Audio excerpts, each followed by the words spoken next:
Oružane snage Bosne i Hercegovine. Institucija koja i dalje opstaje uprkos političkim preprekama, budžetskim rezovima i nasleđenoj opremi iz 90-ih. Ako ste se ikada pitali koliko je zaista jaka bosanska vojska, sa koliko vojnika raspolažu, kakvu opremu i naoružanje koristi, koliki im je budžet i da li je spremna da odgovori na bezbednosne izazove današnjice. Sve ovo detaljno u nastavku, tako da ostanite s nama do kraja.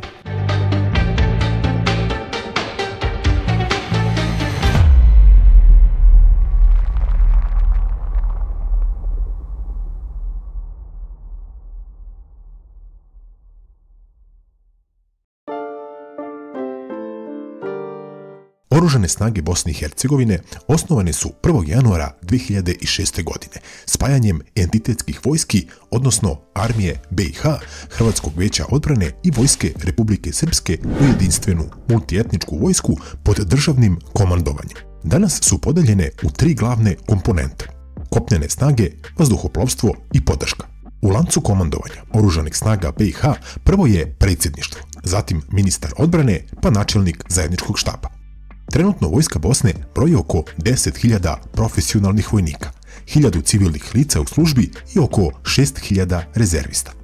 Postoje i 3 puka koji simbolično nastavljaju vojnu tradiciju 3 naroda, bošnjačkog, srpskog i hrvatskog, ali svi deluju isključivo u okviru jedinstvene komande.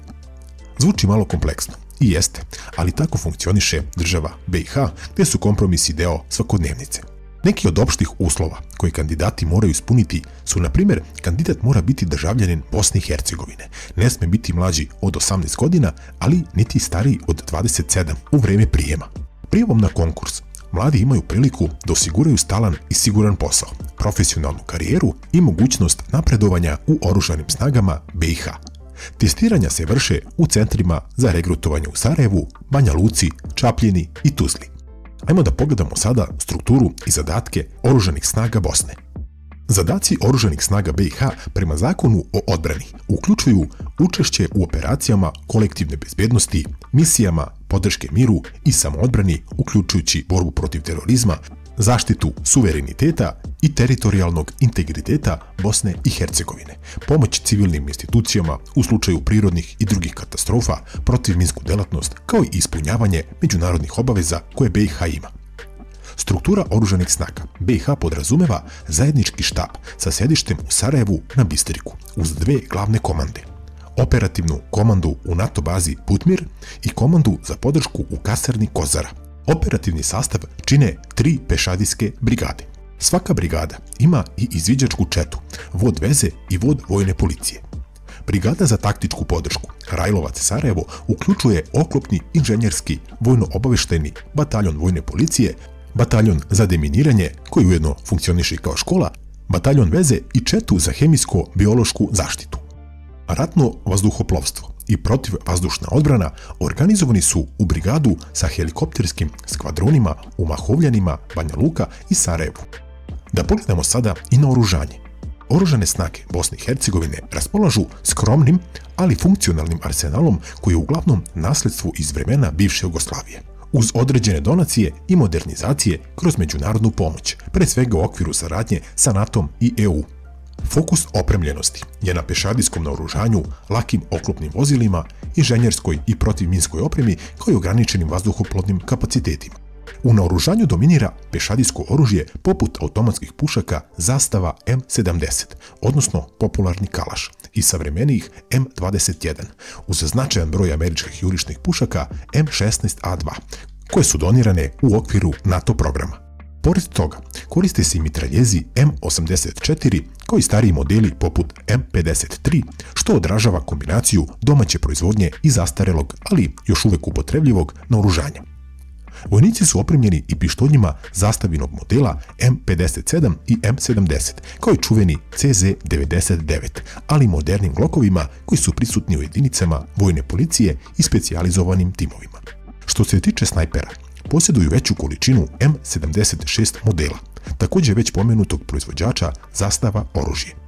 Oklopna i motorna sredstva svode se uglavnom na borbena vozila pešadije M80A, izviđačka vozila BRDM2 i laka taktička vozila kao što su HUM-V, Land Rover Defender i razni modeli kamiona marke TAM, FAP i MAN. Ova vozila služe pretežno za prevoz trupa, logistiku i podršku jedinicama u terenskim uslovima. Artiljerijska podrška postoji, ali nažalost u ograničenom obimu. U upotrebi su haubice M56 kalibra 105 mm i M46 kalibra 130 mm, kao i minobacači od 82 i 120 mm, koji su raspoređeni u okviru bataljona podrške u pešadijskim brigadama. Protivvazdušna sredstva svedena su na topove zastava M55 i raketne sisteme kratkog dometa poput strela M2, ali su ti sistemi uglavnom starije generacije i imaju ograničenu borbenu efikasnost u savremenim uslovima. Tu su i RPG-7 bacači i vođeni raketni sistemi sovjetskog porekla poput 9M14 Maljutka i 9K-111 Fagot. Također sa tenkovima stoje zaista slabo i imaju već dotrajale modele M84 kojih imaju oko 15-ak, dok su modeli M60A3 Patton u malo boljem stanju i imaju ih oko 40-ak, kao i nekoliko američkih modela M11 3A2 koji su također dobili kao donaciju od NATO-a. Dakle, ne baš sjajna slika kada su u pitanju tenkovi. Međutim, ajmo sada da pogledamo kratko i vazduhoplovstvo. Vazduhoplovni segment oružanih snaga BiH ne uključuje borbene letelice, već isključivo transportne i višenamjenske helikoptere. Među njima su najznačajniji američki Bell UH-1H, koji se koristi za transport, evakuaciju i podršku u slučaju prirodnih katastrofa, zatim Gazele helikopteri francuske proizvodnje i nekoliko jedinica sovjetskog Mi-8T. Ova sredstva predstavljaju ključnu komponentu za angažman u vanrednim situacijama, ali nažalost ne čine ozbiljnu borbenu avijaciju. Posjeduju i par jurišnih aviona, ali to je u jako malim količinama. Oružane snage BiH također posjeduju razvijen inženjerski i protivminski kapacitet i ovo je jedna, ajmo da kažemo, svetla tačka kod njih. E sad, kada je u pitanju vojni budžet bosanske vojske, ni ovdje baš ne cvetaju ruže. Naime, vojni budžet BiH kreće se na nivou između 300 i 350 miliona konvertibilnih maraka godišnje, što je približno negdje oko 150 do 180 miliona evra. To čini manje od 1% bruto domaćeg proizvoda. Ovaj budžet obuhvata troškove plata, obuke, logistike, međunarodnih misija i ograničene modernizacije, dok je prostor za nabavku sofisticiranog naoružanja gotovo nepostojeći. Pored ovoga, kao što smo već pomenuli, Bosna često dobija donacije i pomoć od ostalih stranih dobavljača i NATO saveza, poput Amerike, Europske unije, Nemačke, Italije, Turske i tako dalje.